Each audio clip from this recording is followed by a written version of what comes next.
Salam sejahtera dan selamat datang sekali lagi di channel ini Current Sphere MY. Untuk video pada hari ini kita akan mengulas satu artikel yang telah ditulis oleh Faisal Tehrani dan telah dimuat naik di satu portal berita yang bernama Free Malaysia Today ataupun FMT. Kita akan mengulas artikel tersebut dan akan menambah perbincangan-perbincangan seperti biasa selepas ulasan tersebut. Tanpa membuang masa, mari kita mulakan. Tajuk artikel yang akan kita ulas pada video kali ini adalah dengkinya Hadi kepada Madani. Sejak dari awal pada tahun 1990-an, Hadi Awang, Presiden PAS, sudah menunjukkan sikap kurang senang terhadap istilah Madani. Istilah ini pertama kali diperkenalkan oleh Anwar Ibrahim pada 26 September 1995 semasa Festival Istiqlal di Jakarta, Indonesia. Dalam ucapannya yang bertajuk Islam dan Pembentukan Masyarakat Madani, Anwar menyatakan bahwa Islam memperkenalkan manusia kepada cita-cita keadilan sosial dan pembentukan masyarakat madani yang demokratik. Konsep ini membawa visi tentang masyarakat yang seimbang antara pembangunan material dan martabat manusia, kebebasan, serta kebajikan. Namun, reaksi Abdul Hadi terhadap gagasan ini penuh dengan penolakan, sindiran, dan kritikan yang dilihat sebagai tidak berpijak pada asas hujah yang kuat.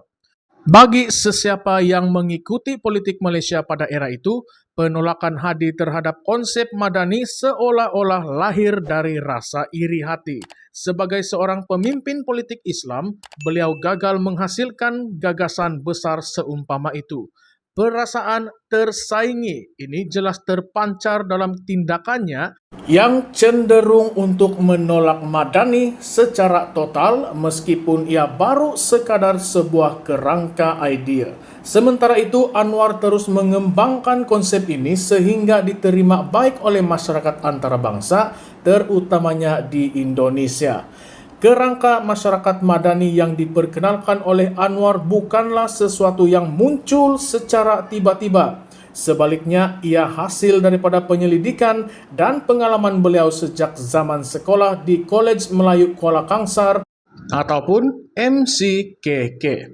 Anwar merupakan sebahagian daripada kelab sekolah seperti Badan Revolusi Ugama ataupun BRU dan kelab Maramun Jangan yang memperkasa pemikiran tentang masyarakat. Bersama-sama tokoh seperti Allahyarham Sanusi Junid, Fauzi Abdul Rahman, dan Yahya Ahmad, idealisme tentang masyarakat ini diperkembangkan melalui Angkatan Belia Islam Malaysia ABIM dengan bantuan Allahyarham Presiden PAS Fadzil Noor dan pemimpin ABIM lain seperti Niamat Yusof dan Razali Nawawi. Namun, PAS khususnya di bawah pimpinan Hadi gagal membentuk idea besar seumpama ini.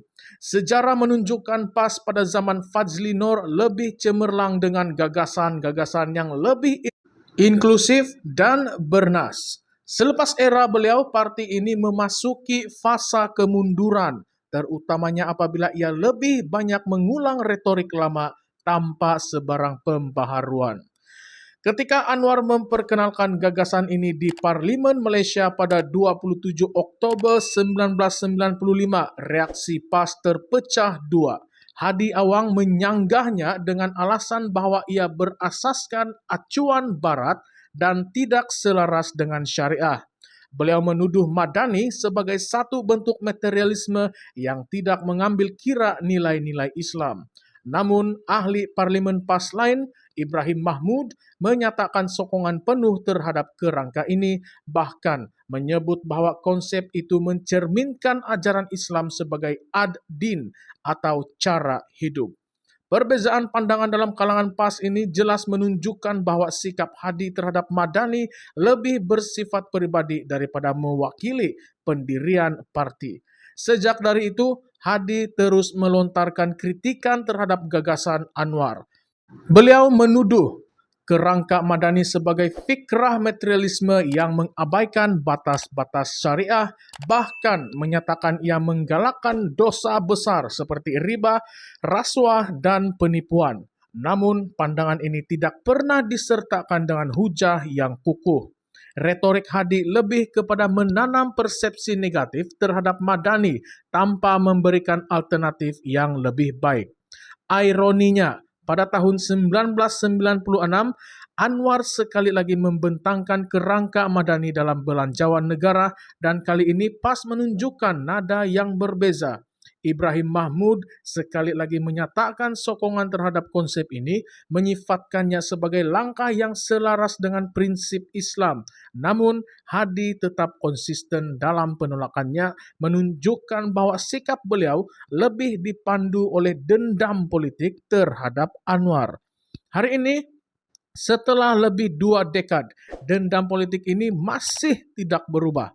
Hadi terus menolak kerangka Madani yang kini dijadikan pedoman oleh Anwar dalam pentadbiran kerajaan perpaduan. Dalam banyak kenyataannya, Hadi seringkali menggambarkan Madani sebagai satu kegagalan tanpa memberi penilaian yang objektif terhadap pencapaiannya. Misalnya, Hadi mendakwa bahwa kerajaan Madani hari ini tidak melaksanakan ekonomi Islam sepenuhnya dan masih terikat dengan sistem riba. Namun, jika kita lihat secara objektif, kerangka Madani bukan sekadar retorik kosong. Ia telah membawa perubahan besar dalam pendekatan pentadbiran negara, terutamanya dalam menyeimbangkan pembangunan material dan kesejahteraan rakyat. Berbanding dengan konsep satu Malaysia yang diperkenalkan pada era Najib Razak, Madani lebih bersifat asli dan berpandukan prinsip keadilan sosial yang kukuh.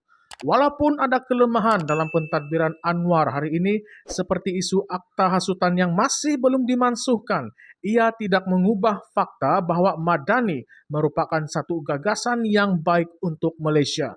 Namun, Hadi memilih untuk melihatnya melalui lensa kebencian dan iri hati yang hanya menghalang PAS daripada memainkan peranan yang lebih konstruktif dalam politik negara. Persoalannya, mengapa Hadi begitu sukar menerima Madani?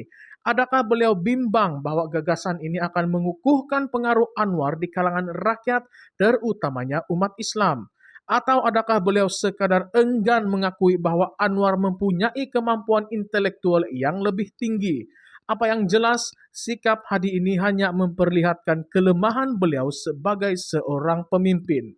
Pada masa yang sama, kita perlu bertanya, adakah PAS di bawah Hadi hari ini masih relevan dalam politik Malaysia? Dengan keluarnya pemimpin-pemimpin yang lebih rasional seperti mereka yang membentuk amanah, PAS kini dilihat semakin terpinggir. Sokongan terhadap Madani daripada tokoh-tokoh lama PAS seperti Ibrahim Mahmud menunjukkan bahwa parti itu pernah menjadi potensi untuk menjadi lebih inklusif dan progresif. Namun, di bawah Hadi, PAS semakin terperangkap dalam retorik lama yang tidak lagi relevan dengan aspirasi rakyat. Apakah masa depan PAS jika ia terus berada di bawah kepimpinan Hadi yang penuh dengan rasa dendam terhadap Anwar?